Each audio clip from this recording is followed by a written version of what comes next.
سورہ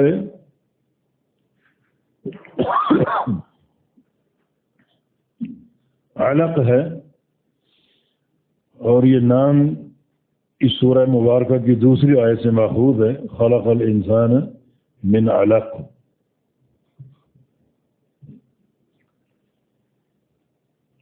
اس سورت کی فضیلت میں بھی کوئی حدیث وارد نہیں ہے سوائے اس کے کہ یہ قرآن حکیم کی پہلی سورت جو نازل ہوئی، یہ اللہ تعالیٰ کی پہلی وحی، اقرأ بسم ربک الذی خلق، اللہ تعالیٰ کی یہ پہلی وحی ہے۔ ام المومنین فرماتی ہیں سیدہ عائشہ صدیقہ رضی اللہ عنہا کہ اول ما نزل من القرآن بمکہ تھا اقرأ بسم ربک الذی خلق، یہ قرآن جو پہلے نازل ہوا مکہ مکرمہ میں وہ یہ سورہ اقرأ بسم ربک الذی خلق ہے، جہاں سے نبی علیہ السلام کی نبوت کا آغاز ہوا اور آپ کو منصب نبوت پر سرفراز کیا گیا۔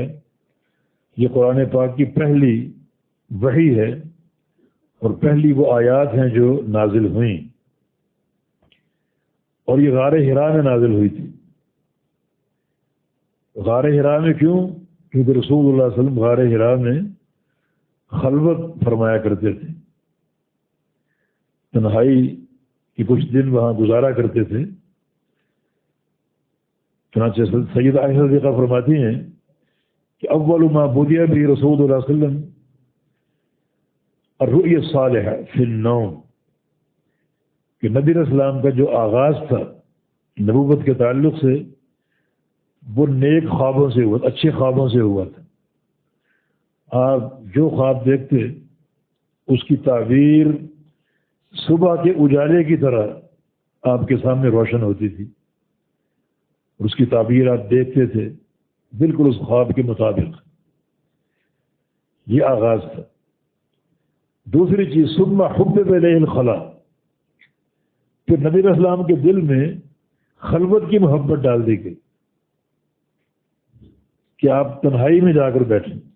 اللہ تعالیٰ نے آپ کے دل میں یہ بات القاء کر دی کہ آپ تنہائی میں جا کر بیٹھیں، کیونکہ جو مکے کا معاشرہ، جاہلی معاشرہ، معصیتوں سے، گناہوں سے بھرا ہوا، شرک بھی، بدعت بھی، خرافات اور حرام خوری اور چوری، ڈکیتیاں، زنا اور شراب نوشی، ناچ گانے، ہر برائی موجود تھی۔ اسی معاشرے میں آپ رہتے تھے۔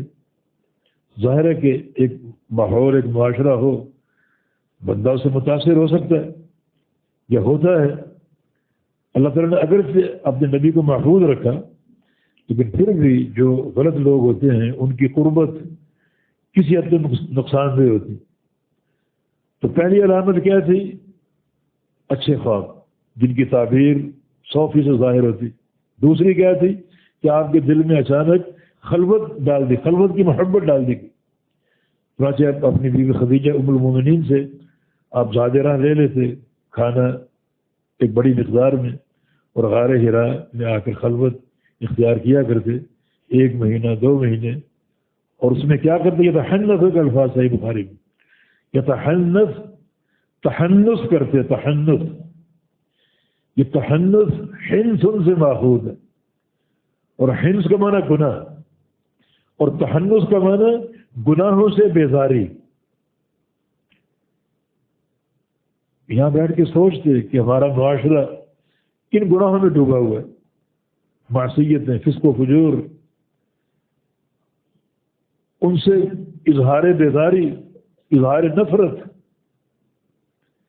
یہ تحنث، یہ آپ کا عمل ہوتا تھا غار حرا کی خلوت میں جو آپ کے دل میں ڈالی گئی۔ اور پھر ایک موقع پر آپ غار حرا ہی میں تھے اور انہی گناہوں سے اظہار بیزاری فرما رہے تھے اور سوچ رہے تھے کہ رشد اور ہدایت کا راستہ کیا ہے۔ جبریل امین آ گئے اور آپ پہلی وحی اقرأ بسم ربک الذی خلق نازل ہوئی۔